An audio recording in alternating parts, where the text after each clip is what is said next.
Di awal film kita diperlihatkan sebuah video dokumentasi pada latar waktu 1963 yang berada di Meksiko. Di video itu terlihat ada sebuah kotak yang diangkat dari lubang. Kemudian scene berpindah pada wanita bernama Amber. Dia adalah seorang yatim piatu yang bekerja sebagai buruh dan juga sering berpindah-pindah tempat secara ilegal. Kemudian Amber melihat sebuah brosur yang memperlihatkan sebuah kos-kosan wanita yang sangat murah. Amber pergi ke tempat itu dan disambut oleh penjaga kos yang bernama Red. Red kemudian berkata bahwa Amber adalah orang kedua yang menghuni kosan ini, dan orang pertama yang menghuni kosan ini bernama Freya. Lalu Red langsung meminta bayaran full pada Amber beserta dengan deposit. Malam harinya Amber melihat lubang angin di lantai kamarnya. Di situ ia melihat Freya yang terlihat ketakutan. Selama semalam, Amber tidur dengan memimpikan sosok ibunya. Keesokannya, Amber pergi ke tempat kerjanya. Ia bekerja dengan gaji yang sangat kecil. Oleh karena itu, ia dan teman kerjanya yang bernama Kinsey berencana untuk membuat KTP palsu dengan tujuan agar mereka bisa mendapatkan pekerjaan yang lebih layak.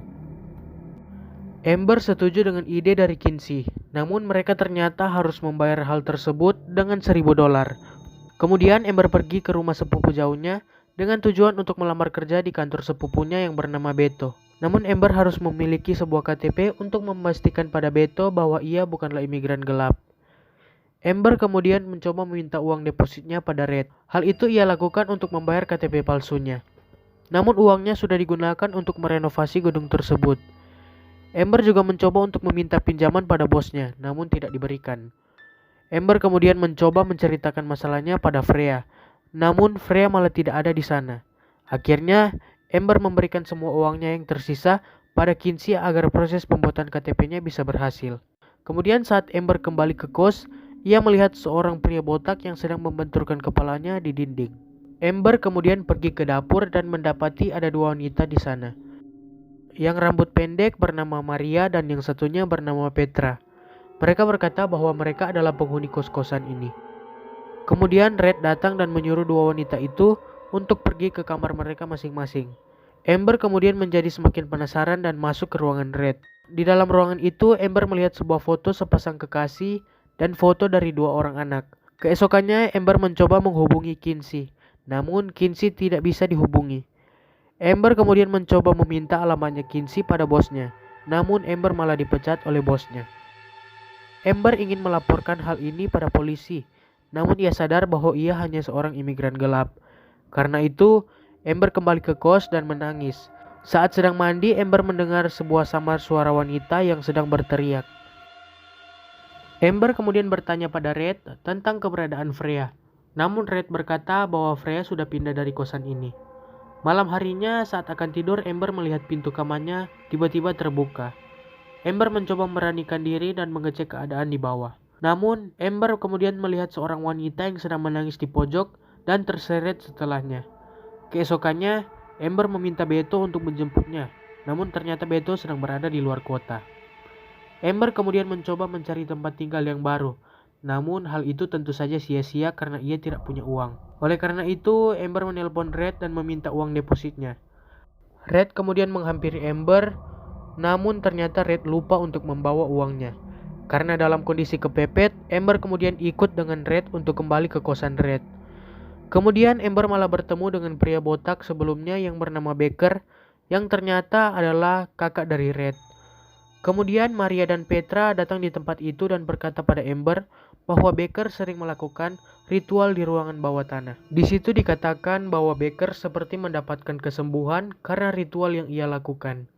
Setelah itu, Amber terdiam bersama dengan Maria dan Petra. Tak lama kemudian, Amber bisa melihat makhluk-makhluk lain. Bahkan Maria dan Petra juga menghilang secara tiba-tiba. Ternyata Amber sedang bermimpi, dan pada nyatanya kedua wanita itu sedang diseret oleh Baker dan Red. Sementara itu ternyata Beto sedang mampir untuk menjemput Amber. Namun Red berkata bahwa ia tidak kenal dengan wanita bernama Amber. Lalu Amber berhasil memecahkan kaca jendela kos itu dan membuat Beto menyadari keberadaan Amber. Namun sayangnya Beto malah menjadi korban dari Baker. Kemudian Amber dipersiapkan untuk ritual tersebut yang dimana Maria akan dieksekusi pertama dan Petra berada di urutan ketiga. Sementara itu Red berkata bahwa ia akan pergi dari tempat itu. namun kakaknya meminta untuk membantunya. Namun sekarang Red sudah menjadi anak buah dari Baker. Ternyata semua ini berawal dari ayah mereka yang adalah seorang arkeolog. Ayah mereka sangat gemar menyimpan barang-barang prasejarah. Sampai-sampai ayah mereka menumbalkan istrinya, yaitu ibu dari Baker dan Red. Setelah ayah mereka meninggal, Baker memutuskan untuk melanjutkan ritual tersebut.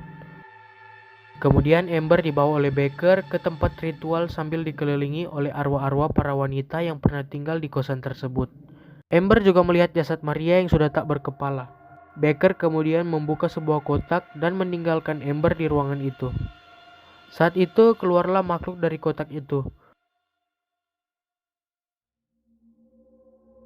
Di kondisi saat itu, Amber hanya bisa pasrah. Kemudian saat kepalanya akan dimakan, ia malah mimpi tentang ibunya. Namun kali ini ia berani untuk membentak ibunya.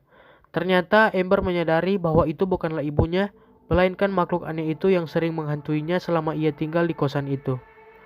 Kemudian makhluk itu kembali masuk ke dalam kotak.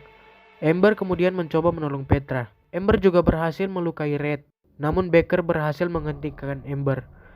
Namun ternyata Petra masih bisa lolos dan mulai mengganggu Baker. Tapi sayangnya Petra malah terjatuh dari atas dan meninggal. Kemudian Amber menjadi marah dan mulai membantai Baker tanpa ampun. Pada akhirnya Amber menjadikan Red sebagai santapan terakhir untuk makhluk itu. Setelah itu segala luka yang Amber alami langsung sembuh begitu saja. Hal itu terjadi karena makhluk itu berterima kasih dengan cara menyembuhkan seseorang yang telah memberikannya makan. Dan film pun selesai.